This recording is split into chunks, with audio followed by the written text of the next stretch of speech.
e atravessavam a praça num impacto perigoso, ovacionando a vitória da primeira etapa daquela marcha aventurosa. Assim que o mestre se dirigiu a Pedro, João, Tomé, Felipe e Tiago, que estavam ao seu lado, para combinar sobre o que se deveria fazer dali por diante, eis que são levados de roldão pela avalanche humana, caindo de chofre sobre as primeiras mesas, tendas, cadeiras e toldos que se achavam à sua frente, lançando ao chão objetos, moedas, ânforas de perfumes, flores e vasos, enquanto centenas de pombas debandavam pelo rompimento de suas amarras ou de suas gaiolas. Passado o espanto, pois os vendeiros e cambistas já se preparavam para deixar o pátio dos gentios devido à noite que se aproximava, e se acendiam os primeiros achotes, houve uma rápida e violenta reação junto ao mestre. Enquanto se iniciavam as primeiras cenas de pugilato entre os vendeiros e os galileus, que surgiam lutando para se desviarem da mole humana que passou a recebê-los com fragmentos de madeira, cordas, bastões e chicotes de couro, Tiago, Tomé e Pedro conseguiram arrastar Jesus do local, temerosos da ira popular. Impotente para dominar aquela situação que ainda mais o comprometia, Jesus acedeu aos rogos dos seus amigos e abandonou o local, esperando os demais discípulos em lugar ermo e sob a sugestão de Tomé. Depois de reunidos todos os apóstolos, costearam as muralhas do templo e seguiram em direção ao bairro de Getsemani, onde os esperava a fraterna hospedagem da família de Gesiel, dono de uma granja ao sopé do Horto das Oliveiras. Ali foram recebidos afetuosamente por Gesiel, velho amigo de infância, em cuja residência colonial foi reservado modesto aposento a Jesus, pois a casa estava cheia de parentes, amigos e convidados para as festas da Páscoa. Quanto aos apóstolos, os servos de Gesiel arranjaram-lhe camas improvisadas, com palhas e fardos de feno, além de mantas de lã, peles de carneiro e de camelo, que foram armadas no celeiro da granja. Após nutrida refeição regada com suco de frutas e um delicioso vinho de Sharon, quase todos os apóstolos dormiram, de imediato, pois estavam exaustos da longa caminhada e dos acontecimentos daquele domingo agitado. Apenas Jesus mantinha-se acordado até altas horas e orava fervorosamente ao Pai, a fim de conhecer-lhe a vontade e analisar as causas que haviam produzido aquele domingo infausto para sua causa de natureza essencialmente espiritual. A entrada turbulenta em Jerusalém e a infelicidade da desordem no pátio dos gentios já eram suficientes para enquadrar Jesus como profanador ante as leis rigorosas do conselho sacerdotal. Era evidente que os acontecimentos graves e perturbadores pareciam obedecer a uma força implacável que o conduzia, submisso, para aqueles dias trágicos. Pergunta: e quais foram as consequências dessa chegada ruidosa de Jesus a Jerusalém e do incidente no pátio do templo? Ramatiz: na segunda-feira, Jesus e alguns dos apóstolos subiram à cidade alta e misturaram-se com o povo, a fim de auscultar quanto às notícias sobre os acontecimentos do dia anterior. Mas não tardaram a chegar-lhes aos ouvidos os rumores da disposição adversa das autoridades religiosas hebreias contra aquela entrada retumbante dos galileus em Jerusalém. E os vivas e hosanas ao Rabi da Galileia, considerado o rei de Israel e o filho de Deus, eram interpretados como o mais cínico ultraje ao clero judeu e à lei de Moisés. Enquanto a provocação sediciosa no pátio do templo significara sacrilégio digno da pena de lapidação. Além disso, o procônsul romano pusera de prontidão as patrulhas de soldados em todas as ruas da cidade, pois fora informado de que os judeus preparavam-se para uma nova insurreição. Segunda-feira, portanto, Jesus e seus discípulos já estavam sendo caracterizados à conta de inimigos da lei e da religião. O sumo sacerdote havia convocado reunião para terça-feira cedo, a fim de discutir a ousadia daquele profeta perigoso, eloquente e sedutor, que era Jesus de Nazaré. Mas a verdade é que, devido à imprudência dos seus partidários, Turbara-se em Jerusalém o clima receptivo às palavras enternecidas e redentoras do Mestre Jesus, invertendo-se o objetivo espiritual de sua doutrina. Jamais ele poderia supor que, após hesitar durante 3 anos em pregar o seu evangelho na metrópole de Jerusalém, os seus próprios adeptos se encarregariam de tisná-lo na sua fórmula de amor e paz, pois a sua chegada estava sendo levada à conta de uma campanha de indisciplina e de cobiça pelo poder de Israel. Enfim, o pior já estava feito, pois embora os galileus não passassem de provincianos tolos e sem cultura, na opinião dos jerusalemitas, a verdade é que Judas, o gaulonita, homem destemido que se rebelara contra os romanos 20 anos antes, era da mesma Galileia de onde procedia Jesus.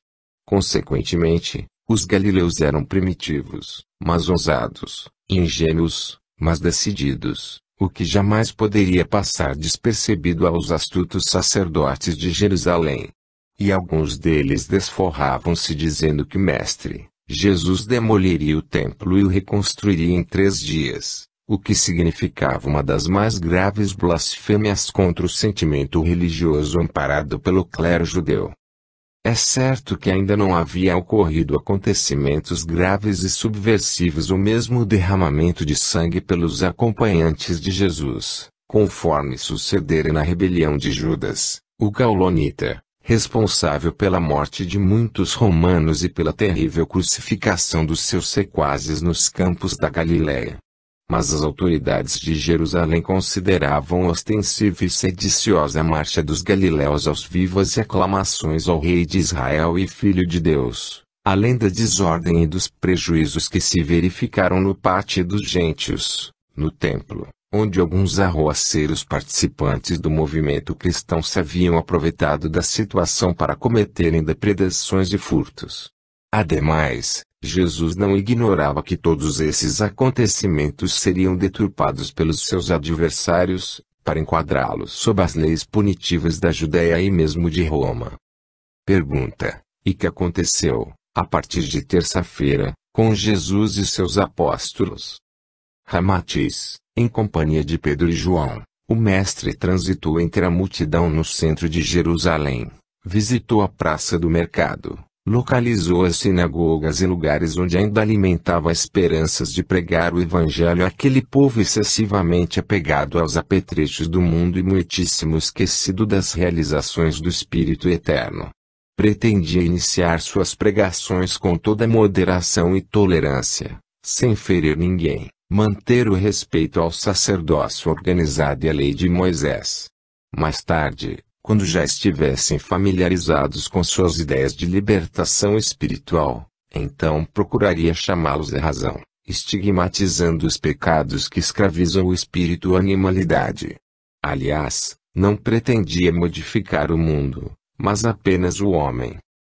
Infelizmente, o noticiário a seu respeito era cada vez mais grave e perigoso à sua liberdade, pois já havia editos do centurião Quinto Cornélio, comandante da Torre Antônia, mandando fechar as portas da cidade exigindo dos retirantes o visto sacerdotal ou o consentimento das autoridades romanas. Ademais, havia sido aumentado o número de patrulhas de soldados romanos, que pareciam operar de perfeito acordo com os esbirros do Sinédrio. Corria o boato de que alguns galileus mais ousados haviam tentado apossar-se de armas nos porões do templo, penetrando aquele aqueduto, junto à velha torre de Siloão. Os mais pessimistas já ventilavam a possibilidade de uma crucificação coletiva, a exemplo do que acontecera com os sequazes de Judas, o gaulonita, nas planícies da Galiléia. Não foi difícil para Jesus e seus discípulos certificarem que os galileus fugiam de Jerusalém apressadamente, logo que circularam as notícias comprometedoras, de segunda-feira. Retornavam para suas terras e cidades, temerosos da ira dos sacerdotes e dos romanos. Os que ainda se encontravam na cidade mostravam-se aterrorizados e não se animavam a enfrentar os mastins do Sinédrio ou dos soldados romanos nas portas de Jerusalém. Alguns haviam sido presos tentando passar despercebidos pela porta do estrume, na cidade baixa, costeando o rio Siloé. disfarçados entre os mendigos e leprosos que ali se agrupavam. Então, os apóstolos, também assustados seriamente, sugeriram ao seu mestre o retorno imediato à Galiléia, antes que isso fosse impossível. Jesus fitou esses queridos amigos e viu-lhes o medo nos olhos e angústia no coração. Eram homens simples, mas bons, rudes e sinceros. Em sua companhia ele havia percorrido a Judéia, de ponta a ponta, na mais afetuosa amizade, visitado Tiro e Sidom, criando-se raízes do mais profundo afeto no seu coração. Eles ali se encontravam diante do Mestre terrivelmente frustrados, quais crianças apanhadas em traquinagens censuráveis. Os apóstolos faziam as indagações íntimas mais perplexas e dolorosas. Por que Jesus não lhes explicava a razão do fracasso do movimento em Jerusalém, o motivo da indiferença dos jerusalemitas, os quais em vez de aderirem ainda zombaram do entusiasmo galileu? Jesus seria realmente o Messias predito há séculos por Isaías e Miqueias, e que viria no comando das legiões angélicas para libertar o povo eleito do Senhor. Judas procurava justificar sua própria disposição insurreta, em suas reflexões. Não era Jesus um rebelde em potencial, um anarquista que demolia costumes, tradições religiosas e instituições conservadoras? A seu lado, Tomé e Felipe coincidiam em seus pensamentos. O mestre era um homem comum, não havia dúvida. Censurava o paganismo, condenava a exploração dos ricos, a hipocrisia dos fariseus, a dureza de coração dos saduceus, a corrupção dos sacerdotes jerusalemitas e o rigor da lei de Moisés. Mas era difícil entender-lhe a realidade que se escondia atrás de alguns paradoxos, pois sendo corajoso e enérgico, mandava os judeus amarem e servirem os romanos odiosos. Moralmente bem formado de conduta ilibada, desmentia a lei mandando libertar a mulher adúltera, que merecia a lapidação. Pedro procurava lembrar-se de alguns trechos das profecias do Velho Testamento, a fim de ajustá-los aos atos de Jesus. Não dissera Isaías, o Senhor enviará o Messias para repor todas as coisas no devido lugar. E por que tudo acontecerá de modo tão oposto? Onde estavam as legiões de anjos, prontas para intervirem no momento da revelação do Filho de Deus? Por que Jesus se mostrara tão pesaroso, lacônico e silencioso em toda a marcha festiva por dentro da cidade? E Pedro sacudia a cabeça, confuso e triste. O amado Mestre, profundamente apiedado pelos seus queridos amigos e fiéis discípulos, então lhes disse num tom compassivo: não vos apoquenteis, que o Filho do Homem carrega nos ombros o fardo das dores dos seus. E num arremate emotivo, procurou justificar-lhes os sentimentos dispersos, as dúvidas e as emoções contraditórias, acrescentando: feri o pastor e as ovelhas do rebanho se dispersarão. Deixou-os e subiu para o Horto das Oliveiras, preferindo ficar a sós com suas meditações. Pergunta: quando Jesus teve certeza de que seria preso, certo de que não havia mais recursos para fugir ao seu trágico destino? Ramatiz, quarta-feira, pela manhã, Gesiel e seus 2 filhos retornaram afogueados da cidade alta, falando a Jesus da necessidade de sua fuga imediata, pois contavam com amigos fiéis, que poderiam retirá-lo de Jerusalém por antigos caminhos secretos só conhecidos de alguns anciãos hebreus. Traziam as informações mais graves possíveis, pois os esbirros do Sinédrio já haviam efetuado diversas prisões de galileus suspeitos da marcha a Jerusalém e da subversão no templo e que, em troca de sua liberdade, haviam prestado falsas declarações contra o Rabi da Galiléia. O último edito do sumo sacerdote isentava de qualquer culpa os participantes da intentona fracassada no pátio dos gentios e chefiada por Jesus, desde que fosse prestado testemunho voluntário para auxiliar o sumário de culpa contra o mestre cristão. Jesus não opôs mais dúvida quanto à ordem capciosa de Caifás. O sumo sacerdote queria sacrificar apenas ele, o mestre, e não os discípulos.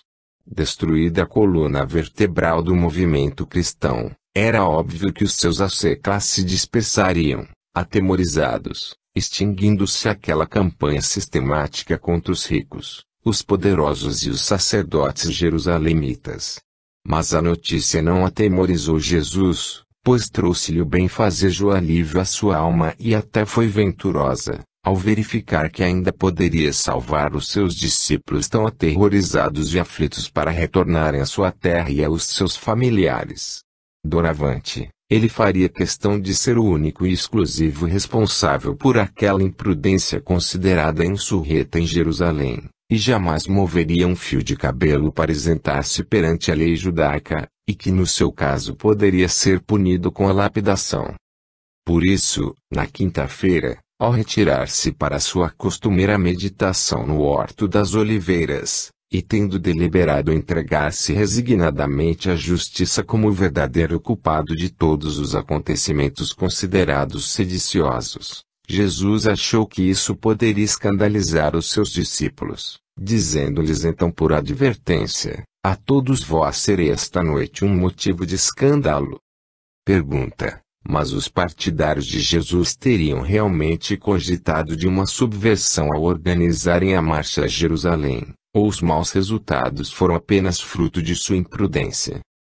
Matiz: é óbvio que se Jesus foi enquadrado pelas leis romanas como sedicioso, taxado de sacrílego e profanador das leis hebraicas, isso prova que realmente houve acontecimentos públicos censuráveis em torno de sua pessoa e que, manejados habilmente pelo conselho dos sacerdotes sob o comando de Caifás, puderam levá-lo à morte infamante pelo suplício da cruz, que na época só era reservado aos ladrões, conspiradores e rebeldes. Nós sabemos que Jesus era inocente do crime de sedição que lhe imputaram, porque ele não planejou os acontecimentos perturbadores e deles participou por força das circunstâncias e não por sua espontânea vontade. Inúmeras vezes ele mesmo havia advertido aos seus discípulos e ouvintes de que o reino de Deus não será conseguido pelo poder, nem pela força, mas pelo Espírito. Acresce que desde a sua chegada a Jerusalém o mestre cristão já estava praticamente preso, pois a ordem havia sido expedida, mas o Sinédrio apenas aguardava um ensejo adequado para incriminá-lo sem qualquer concessão de recursos de absolvição. E também porque temia prendê-lo no seio das massas em que ele era querido e estimado. Em seguida, não foi difícil para o sumo sacerdote adulterar os fatos, subverter intenções pacíficas e convencer as autoridades romanas com testemunhos conseguidos a peso de ouro de ameaças de morte. Mas quando o mestre amado averiguou o drama de angústia e desespero que tomara conta do espírito de quase todos os seus apóstolos e galileus retidos na cidade por suspeita, então resolveu salvá-los de qualquer modo, mesmo que tivesse de morrer algumas vezes. Impelido pelo seu amor e heroísmo, mantendo generoso silêncio diante de todos os seus acusadores capciosos, sem a menor insinuação contra qualquer seguidor, Jesus terminou vitalizando a própria obra para os séculos vindouros. Daí o equívoco dos pesquisadores que compilaram os evangelhos, ao supor que a sua prisão e morte decorreram exclusivamente daquele famigerado beijo da traição de Judas. O cristianismo dificilmente fugiria de uma penetração mercenária em suas fileiras. Sem dúvida, teria terminado em lamentável fracasso ante a leviandade de alguns adeptos e o interesse sedicioso de outros, o que só não aconteceu devido ao heroísmo, renúncia, dignidade, amor e infinita compreensão de Jesus pelos homens. Dando-se em holocausto pelos seus partidários, fortaleceu com o seu martírio e sua morte abnegada ao cristianismo em sua nascente, dando curso posterior ao heroísmo de figuras impressionantes como Pedro, Paulo, João, Maria de Magdala, Tiago, Barnabé, Timóteo, Vicente de Paula, Francisco de Assis, Teresa de Jesus, João Hus, Dom Bosco, Antônio de Pádua e outros que foram olvidados em santificado anonimato. O sangue inocente do Mestre, vertido do alto da cruz, transformou-se no fermento divino que, em fabuloso quimismo, Depois catalisou as energias dispersas dos apóstolos atemorizados e deu-lhes nova vitalidade para a marcha corajosa e obstinada em defesa e propagação do Evangelho, embora isso também lhes viesse a custar o martírio e a própria vida. Após a morte de Jesus, a dor e a saudade despertaram vivíssimas nos seus fiéis amigos, fazendo-os sentir e compreender a pureza, a fidelidade e o amor jamais desmentidos ou igualados pelo Cordeiro de Deus. Pergunta: alguns estudiosos da vida de Jesus dizem que ele era um socialista avançado para a época. Ramatiz: o socialismo pregado por Jesus era manifesto do interior para o exterior, de dentro para fora, ensinando que os bens materiais são meios e não a finalidade suprema da alma, o que torna os homens menos avaros, mais cordatos e compreensivos, reunindo-os numa vivência pacífica e fraterna. No entanto, o socialismo político, embora tente a distribuição equitativa dos bens do mundo, origina-se de condições impostas aos homens pelo poder estatal, pelas leis ou até pela tirania. No primeiro caso, tudo é fruto de uma abdicação espontânea, e o homem então usa dos bens materiais para renovar as lições do Espírito Eterno. No segundo, é consequência de uma imposição, que nem sempre dá ao homem a conformidade espiritual. É infrutífero confundir o verdadeiro sentido espiritual do cristianismo com certas doutrinas modernas ainda imaturas em seus ensaios de socialismo. O verdadeiro cristão não deseja, nem faz negócios com quaisquer movimentos políticos do mundo. Ele, de início, já renunciou à própria vida. Pergunta: e quais foram os prejuízos tão sérios que Jesus teria causado ao sacerdócio organizado de Jerusalém, para o crucificarem no Gólgota? Ramatiz: o que Jesus pregava naquela época podia ser encarado realmente como sedicioso, pois, apesar de sua tolerância e pacifismo, ele feria, a fundo, o modo de vida dos homens que dominavam a política, controlavam as finanças ou viviam nababescamente da especulação religiosa sobre o povo tolo. Não havia dúvida quanto ao sentido objetivo da mensagem cristã.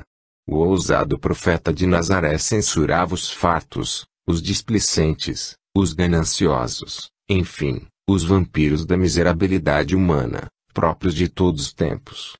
Era um rabino que predizia prejuízos aos ricos do mundo. Pregava a reforma religiosa, condenava as oblatas e oferendas em nome de Jeová.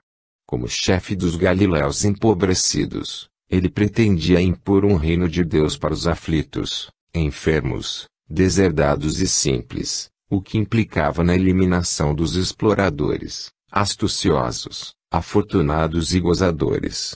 Pouco a pouco reduzir-se-ia a renda habitual do templo, uma vez que os fiéis e crentes, sugestionados pelas suas pregações, terminariam por aceitar que se deve amar a Jeová apenas em espírito. Jesus era na época considerado um perigoso socialista, que tentava igualar os homens, nivelar as fortunas e reduzir os poderes do mundo, que ousava pregar o amor para com o inimigo e o perdão para o algoz.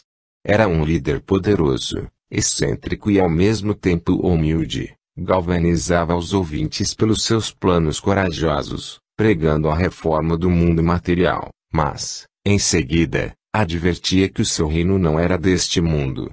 Homem inteligente, hábil psicólogo e orador eloquente, não fazia conluios com os maiorais do mundo, verberava o pecado, mas perdoava o pecador, revolucionava as massas contra a exploração da ganância humana, mas proibia qualquer violência, desforra ou derramamento de sangue. Enfim, pensavam os sacerdotes do Sinédrio, onde pretendia chegar esse homem que impressionava e captava a simpatia das multidões, dispondo-as a segui-lo por toda a parte. Qual a sua intenção e o que pretendia, verberando as tradições conservadoras do mundo?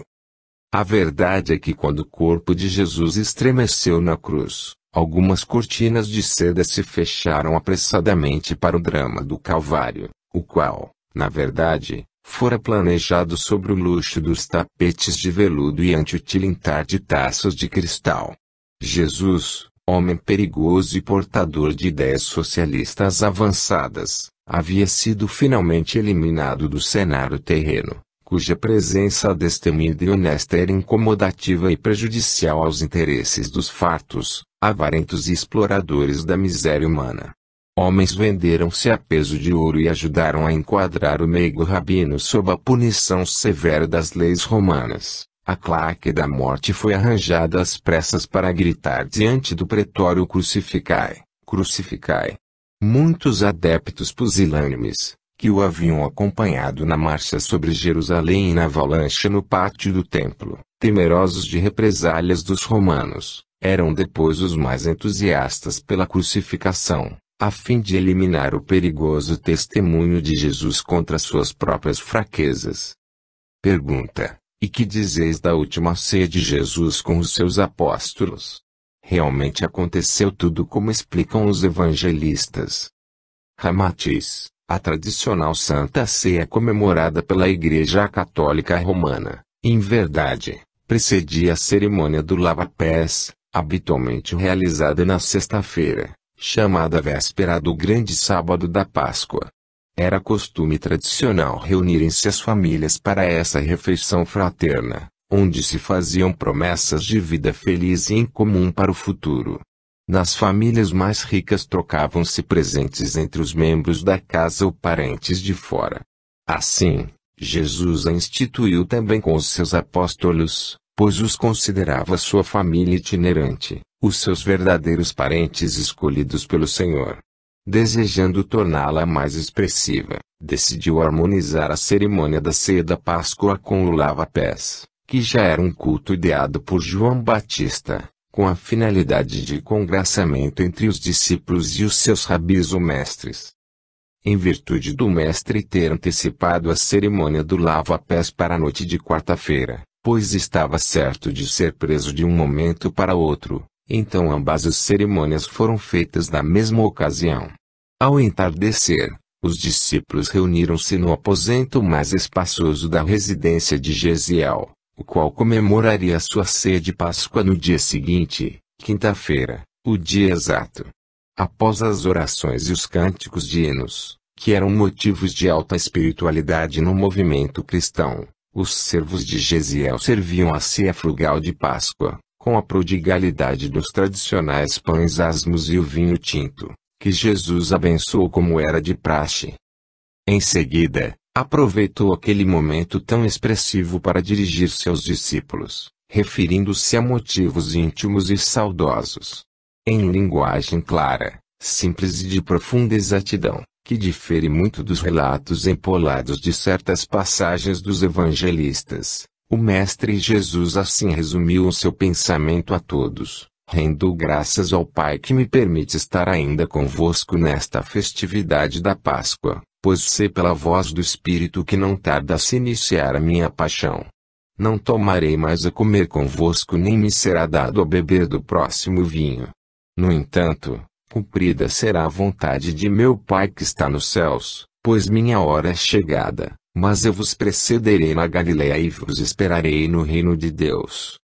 Eram 9 horas da noite, quando Jesus, levantando-se da mesa, tirou a túnica que lhe ia aos pés e, pegando numa toalha, cingiu-a em torno da cintura, lançou água numa bacia, e se pôs a lavar os pés dos seus discípulos, enxugando-os com a toalha com que estava cingido.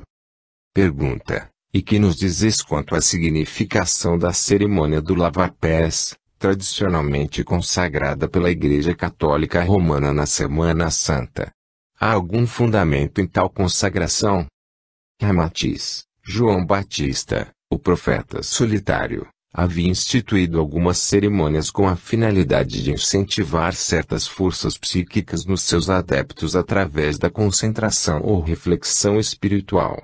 Isso impressionava os neófitos e servia para a confirmação da própria responsabilidade dos valores espirituais. Em sua época os símbolos, ritos, talismãs e as cerimônias ainda produziam louváveis dinamizações das forças do espírito ou impunham respeito e temor religioso. Eram recursos que serviam como detonadores das forças psíquicas, produzindo profunda influência esotérica nos seus cultores, assim como ainda hoje fazem os sacerdotes para o incentivo da fé e do respeito dos fiéis, como são os cânticos, perfumes, a música e o luxo nas igrejas. Por isso, João Batista instituiu a cerimônia do batismo para os neófitos, cuja imersão nas águas dos rios e dos lagos funcionava como um catalisador das energias espirituais, deixando a convicção íntima e benfeitora da lavagem dos pecados e a consequente renovação do espírito para o futuro. Aquele que se julga realmente purificado de seus pecados, depois vive de modo a não se manchar tão facilmente. Mais tarde, João Batista também organizou a cerimônia do lava-pés, que simbolizava um evento fraterno e humilde, como um sentido de igualdade ou denominador comum entre todos os discípulos e o próprio Mestre. O lava-pés era a cerimônia que eliminava a condição social, o poder político, a superioridade intelectual ou a diferença entre os adeptos e o Mestre, atuantes sob a mesma bandeira espiritual. No momento simbólico do lava-pés, o Senhor seria o irmão do servo e também o serviria, porque ambos eram herdeiros dos mesmos bens do mundo. Jesus, humilde e tolerante, aceitou ambas as cerimônias com todo o enlevo de sua alma e deixou-se batizar pelo Batista, no Rio Jordão. Mais tarde, e já no limiar da grande ceia, ele também deu forma à cerimônia tradicional do lava-pés entre os seus próprios discípulos, como um ensejo simbólico que deveria evocar os elos de amizade já existentes entre todos. Mas os seus fiéis amigos ficaram bastante preocupados com o fato de Jesus antecipar a cerimônia tradicional do lava-pés para quarta-feira, a qual deveria ser feita comumente na sexta-feira da semana da Páscoa. Mas a verdade é que o Mestre Jesus não guardava dúvidas quanto à sua situação cada vez mais desfavorável perante o Sinédrio e as autoridades romanas, pois algo lhe dizia que seria sacrificado antes do domingo de Páscoa. Deste modo, ele decidiu-se a proceder à cerimônia do lava-pés na quarta-feira, após a grande ceia, em vez de esperar a sexta-feira tradicional, pois seria a sua última demonstração de confiança no Pai. Depois de ter enxugado os pés dos seus discípulos, auxiliado por Tiago, Jesus ergueu-se e alçou a voz, exortando-os para que prosseguissem corajosamente na divulgação da boa nova e do reino de Deus, e jamais se conturbassem mesmo diante da morte. Relembrou-lhes os motivos fundamentais de sua amizade e união espiritual, revivendo os ensinamentos de libertação do Evangelho, enquanto recomendava o amor incondicional, o auxílio à pobreza, o perdão aos algozes, o afeto aos delinquentes e a compreensão fraterna às mulheres infelizes. Salientou a força do Espírito Eterno sobre a carne perecível, exortou para que os seus fiéis amigos jamais tisnassem a beleza do cristianismo fazendo conluios com os poderes organizados do mundo de César. A mensagem cristã deveria ser divulgada tão pura quanto os lírios dos vales, pois de nada avaliam as honras do mundo material ante a vida mortal. Encheu-os de esperanças novas pela breve chegada do reino de Deus e incentivou-os para uma vida heróica em sintonia com os princípios mais elevados da redenção e libertação da humanidade. Ante a dor, o espanto e a consternação de seus discípulos, que lhe bebiam as palavras repassadas de melancolia e pesar, Jesus voltou-se para Pedro, cujas faces estavam marcadas de profunda angústia e disse-lhe, de modo eloquente e profético, Pedro, doravante tu serás um pescador de homens, e não de peixes. Sobre tua fé e sinceridade é o fundamento a minha igreja. Seja-te o dom do bom falar, do bom ouvir e do bom agir para o serviço do Senhor. Pedro caiu de joelhos, os olhos marejados de lágrimas perante o Mestre amado, enquanto os demais apóstolos mal podiam esconder sua comoção. Judas, no entanto, estava cabisbaixo e roído de ciúmes, incapaz de esmagar o orgulho e o amor próprio feridos ante qualquer distinção ou preferência no colégio apostólico. Jesus encerrou a cerimônia tocante do lava-pés, e achegando-se a João, enternecido, fez-lhe amena rogativa. João, minha mãe é tua mãe, porque somos irmãos perante o Senhor. Na minha falta, sê tu seu filho. Em seguida, fez menção de sair, enquanto Pedro e João apressaram-se a acompanhá-lo, da porta, voltou-se, dizendo a todos ainda sob profunda emoção espiritual: Vós sois meus apóstolos, pregai a palavra do Senhor e anunciai a boa nova do reino dos céus sobre a terra. A vontade do Pai se manifesta em mim e devo cumpri-la, porque a hora do meu testemunho é chegada.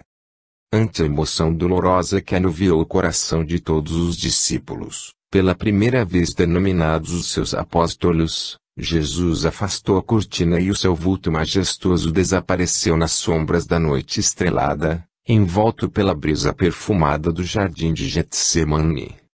Pergunta: dizem os evangelhos que houve resistência de Pedro contra a ideia de Jesus lavar-lhe os pés, pois não se sentia digno de tal dedicação.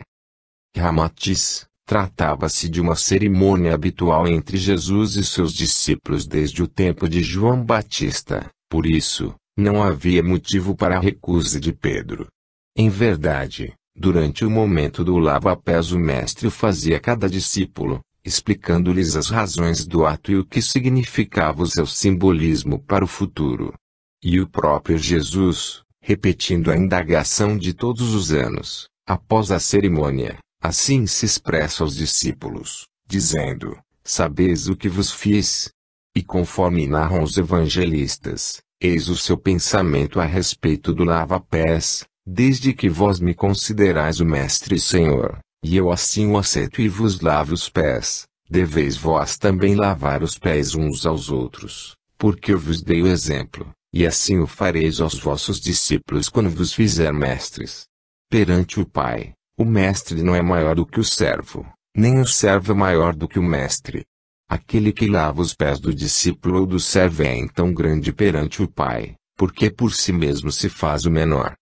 Aliás, afora João, os demais apóstolos ignoravam que a cerimônia do lava-pés já fazia parte integrante do rito dos essênios, como a fase iniciática característica do discípulo que deixa o mundo profano para ingressar no círculo interno do mundo espiritual. Além daquele sentido de humildade explicado por Jesus, como deliberada demonstração de que o menor na terra é o maior no reino de Deus, ainda existia a significação de que só o Mestre sabia consolar os seus discípulos e servos e aliviar-lhes as dores e as vicissitudes sofridas nos caminhos e nas sendas do mundo transitório da carne. Sobre os pés cansados, empoeirados e feridos, concentravam-se as dores e o sofrimento das longas caminhadas dos discípulos entre as desilusões e hostilidades da vida humana. Então o Mestre os lavava com sua ternura, humildade e paciência, deixando-os limpos e aliviados para a nova caminhada. Pergunta: ainda com relação à última ceia gostaríamos de sanar nossas dúvidas quanto ao fato daquela acusação de Jesus insinuando ser Judas o discípulo que deveria traí-lo. Ramatiz: entre os diversos acontecimentos narrados pelos evangelistas e sumariamente modificados posteriormente pelos exegetas católicos, a cena da acusação indireta de Jesus contra Judas, se fosse verdadeira, seria um dos mais graves e censuráveis desmentidos aos seus profundos sentimentos de amor, ternura e perdão tão sublimes, que, nos extremos de sua agonia, no ato de sua crucificação, quanto aos seus algozes, o fez dirigir ao Pai aquela rogativa de misericórdia infinita: Pai, perdoa-lhes porque eles não sabem o que fazem. É quase inacreditável que, depois de se configurar o amado Mestre como a maior expressão de amor e de renúncia na terra, o reduzam ao caráter de um homem comum ressentido e intrigante, pecando pelo julgamento antecipado da possível traição de um discípulo. Conforme narra o evangelista João, 13:21 a 30, primeiramente Jesus exclama: em verdade vos digo que um de vós me há de entregar.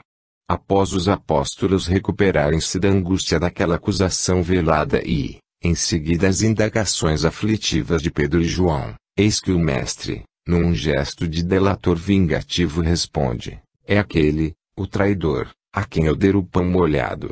E tendo molhado o pão, deu a Judas, filho de Simão Iscariotes. E a narrativa de João acrescenta, e atrás do bocado de pão entrou em Judas o Satanás. Em tal acontecimento tão comprometedor, faltaria ao mestre, sempre gentil e benevolente, até o resquício da piedade comum nas criaturas de relativa formação moral, pois ele teria acusado o seu discípulo em público, por um ato objeto de que apenas tinha pressentimento.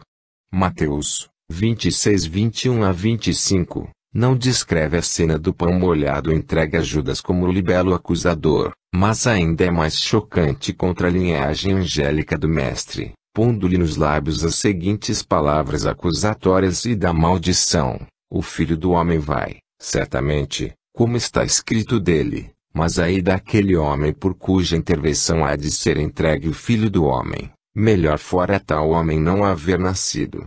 E, respondendo Judas, o que o traía, disse, sou eu, porventura, mestre. Disse-lhe Jesus, tu disseste. Ora, no caso, Jesus não só desejaria a Judas um fim trágico e abominável, como ainda o acusaria brutalmente diante dos demais discípulos e companheiros, confirmando que era ele o traidor. E se atrás do bocado de pão molhado entrou Satanás em Judas, conforme narra João, então é óbvio que, até aquele momento, Judas ainda não havia deliberado trair o seu mestre, e que isso só lhe ocorreu depois que Satanás o tomou no ato da ingestão do bocado de pão molhado e abençoado ali na mesa santa. Pergunta: e admissível que todas essas ocorrências, desmentindo a contextura espiritual de Jesus e que fazem parte dos evangelhos canônicos, sejam apenas figuras simbólicas ou alegorias, propondo-nos lições de alcance espiritual? Ramatiz: jamais essa foi a verdade, pois a vida de Jesus foi clara, sem sofismas ou hesitações e não à maneira do homem, que se salienta sobre a massa humana, mas sofre as comprometedoras alternativas de hoje obrar como um santo e amanhã atuar como um demônio. Espírito da hierarquia de Jesus não possui duas facetas, não se turba nem se nivela ao conteúdo efervescente das paixões humanas, nem é vítima do descontrole das emoções indisciplinadas. Não se confunda a energia, a hombridade, a justiça, a estabilidade emotiva e a franqueza honesta de um anjo, atuando na carne, com as contradições que são fruto da personalidade humana. Jesus não desejava nada do mundo e jamais temeu a morte. Em consequência, não agia nem atuava no mundo material preocupado com respeito à sua pessoa. Pouco lhe importaria que Judas ou qualquer outro discípulo traísse ou levasse a qualquer espécie de morte. A sua linhagem espiritual tornava-o sempre acima das atitudes humanas a seu favor ou em seu desfavor, quer se tratasse de seus parentes, amigos, adeptos ou desconhecidos.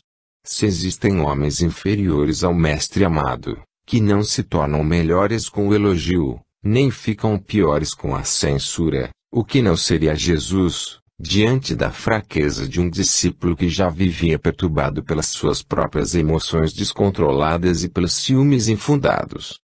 Quanto aos homens que adjudicaram a si o direito exclusivo e a responsabilidade tremenda de divulgar a vida e a obra de Jesus de Nazaré, já é tempo de virem corajosamente a público, extirpar os evangelhos dos equívocos, extremismos, absurdos, melodramas, interpolações e imitações que comprometem, desfiguram e lançam a desconfiança sobre o Mestre Jesus, o mentor espiritual da Terra.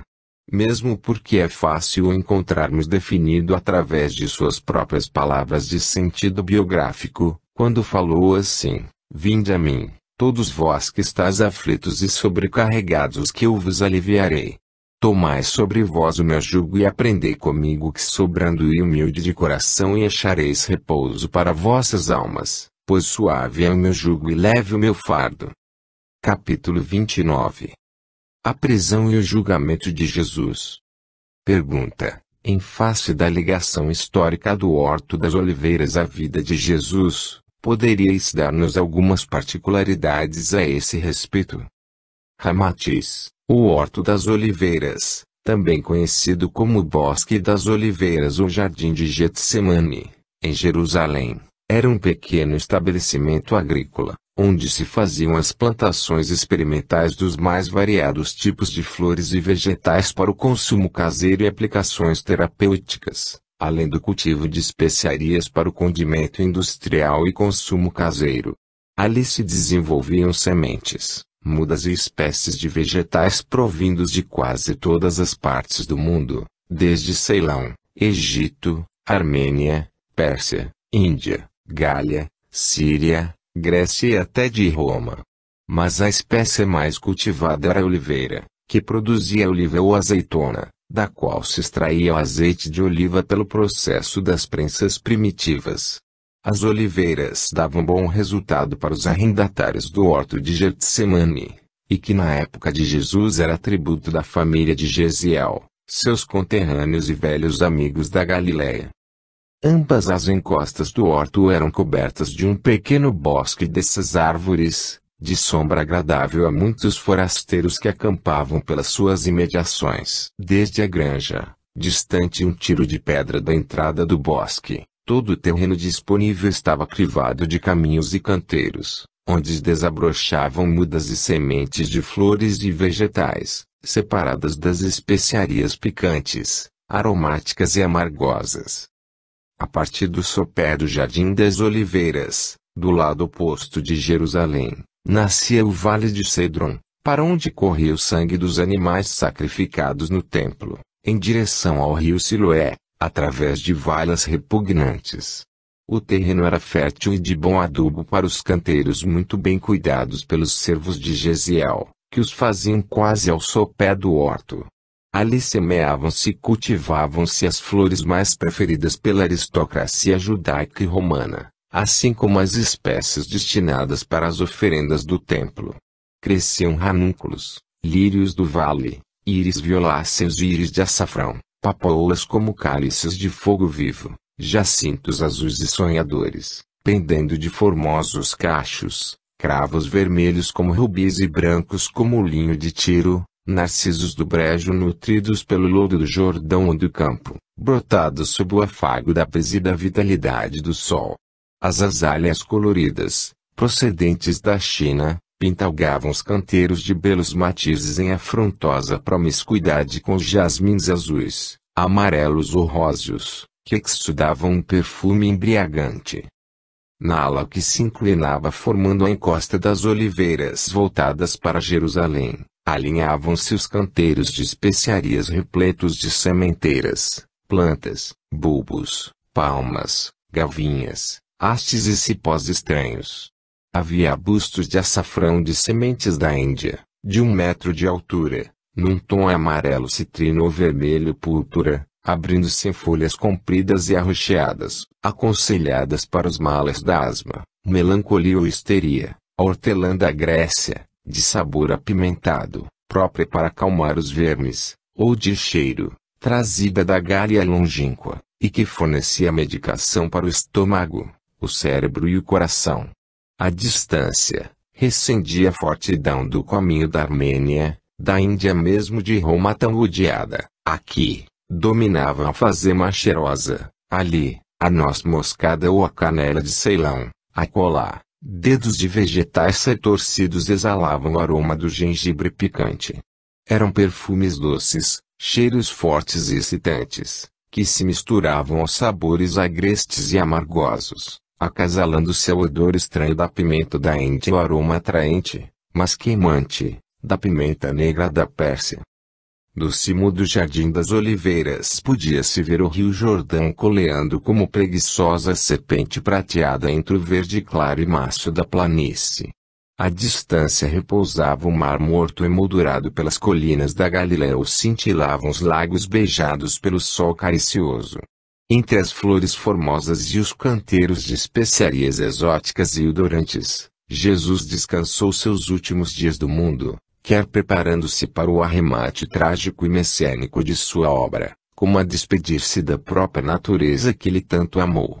O Senhor concedeu-lhe o ensejo de gravar na sua retina espiritual, e antes da crucificação, os contornos familiares das montanhas, dos caminhos e dos lagos, que lhes serviram de tribuna para a prédica do Evangelho da redenção humana.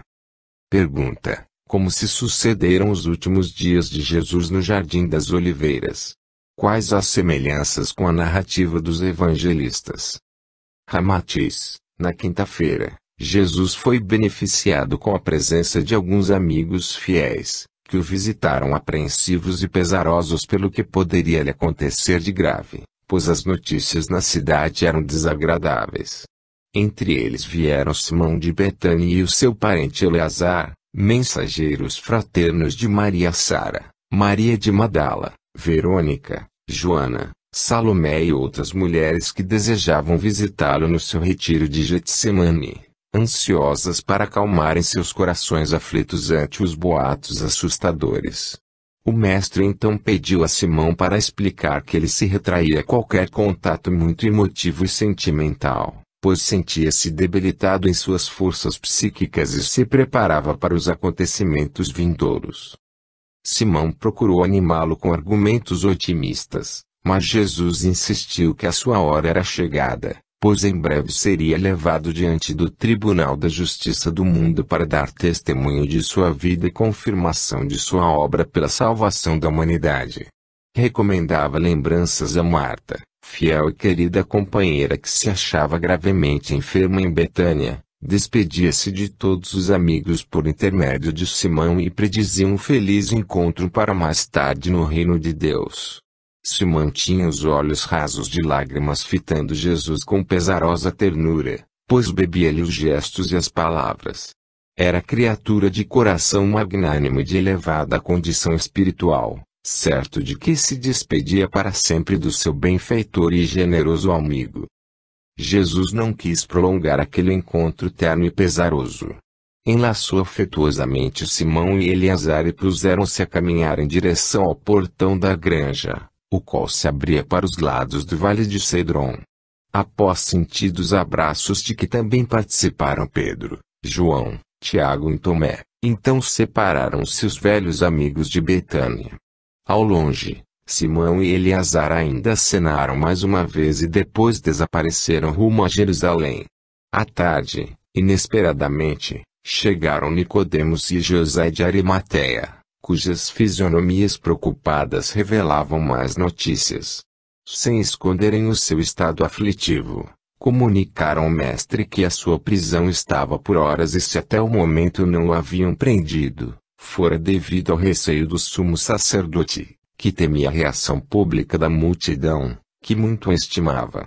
Ademais, todos os membros componentes da pequena corte do Sinédrio haviam sido substituídos e acrescidos os suplentes jovens, juízes da simpatia de Caifás, que assim eliminava quaisquer adesões a Jesus, na probabilidade do seu julgamento. O velho Anã e Caifás, seu genro, dispunham de farta mercê de provas contra ele, colhidas dos falsos testemunhos comprados a peso de ouro e fruto das delações obtidas sob terríveis ameaças. Jesus devia afastar-se de Jerusalém o mais rápido possível, pois apesar da lisura e do decoro dos juízes do Sinédrio, o julgamento seria efetuado sob a influência matreira e aguçada da família de Caifás. Ninguém mais poderia salvar o Rabi da Galileia, a não ser o sumo sacerdote, coisa impossível, pois este desejava-lhe a morte a qualquer preço.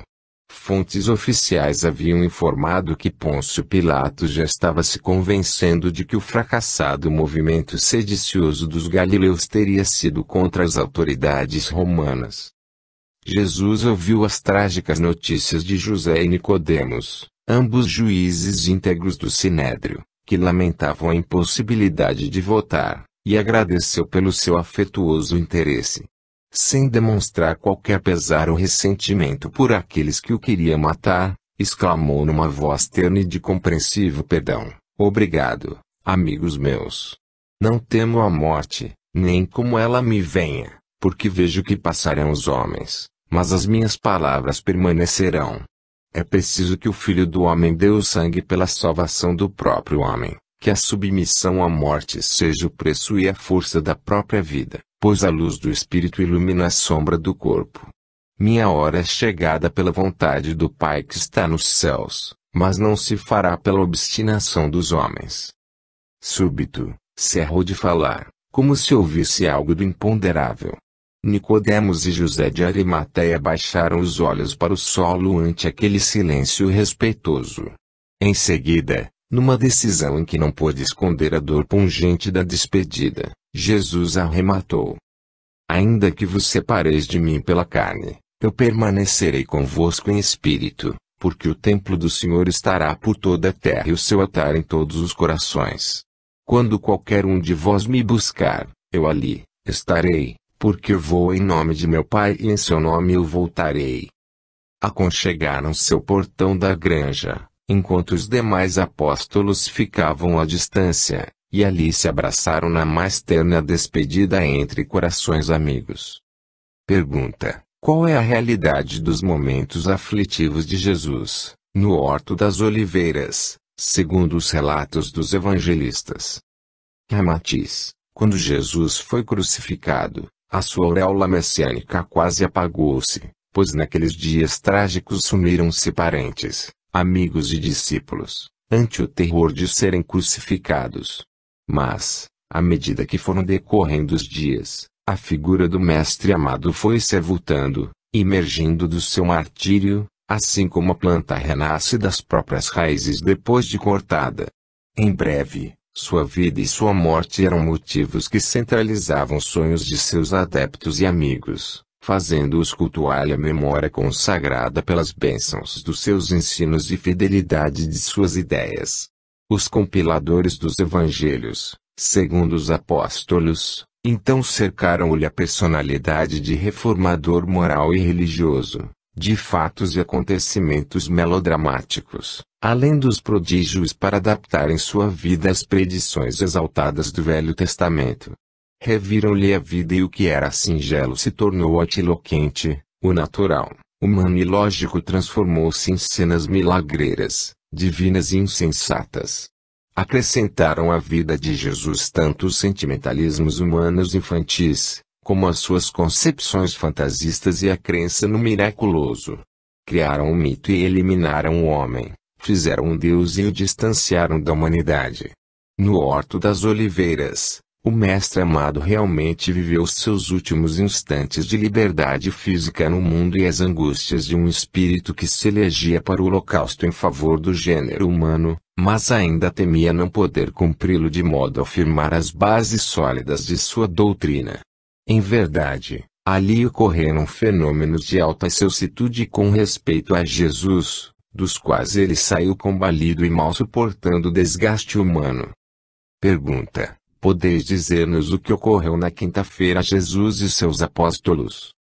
Ramatiz: conforme dissemos, durante o dia diversos amigos, adeptos e parentes de Jesus o visitaram na granja de Getsemane, trazendo-lhe notícias alarmantes e alguns se propondo a tirá-lo de Jerusalém.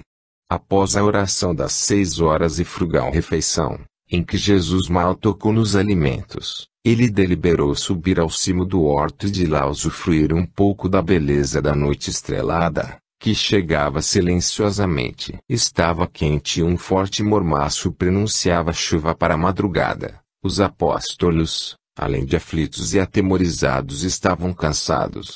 O mestre saiu do seu pequeno aposento e ao passar diante do celeiro grande viu-os recostados nos fardos de feno, deitados sobre as mantas e peles de carneiro. Suas fisionomias atribuladas traíam as reflexões mais dolorosas. Bartolomeu e Felipe, que haviam dito os mais lúgubres vaticínios para o movimento cristão, ali se encontravam pálidos e arrasados. Simão Cananeu não controlava os seus movimentos nervosos. Tomé, crente sincero na obra do homem e descrente da revelação divina, parecia conformado com aquele final bem humano. Tadeu e André tinham um olhar absorto e seus espíritos deviam vagar pela Galiléia, revendo paisagens de infância e sonhando com um lar pacífico e amigo. Mateus, homem organizado e sensato, parecia alheio ao perigo iminente, pois ouvia, sorridente, a prosa ingênua e jovial de Tiago, filho de Alfeu. Judas havia desaparecido desde as primeiras horas da manhã de quinta-feira e ninguém mais o viu, causando estranheza o fato de ele vagar por toda a cidade sem qualquer impedimento, embora alegasse que ninguém o reconhecia como discípulo de Jesus. João, Tiago e Pedro, à vista de Jesus, levantaram-se precipícios para acompanhá-lo a qualquer lugar. Mas o Mestre achegou-se aos seus apóstolos e o seu olhar compassivo,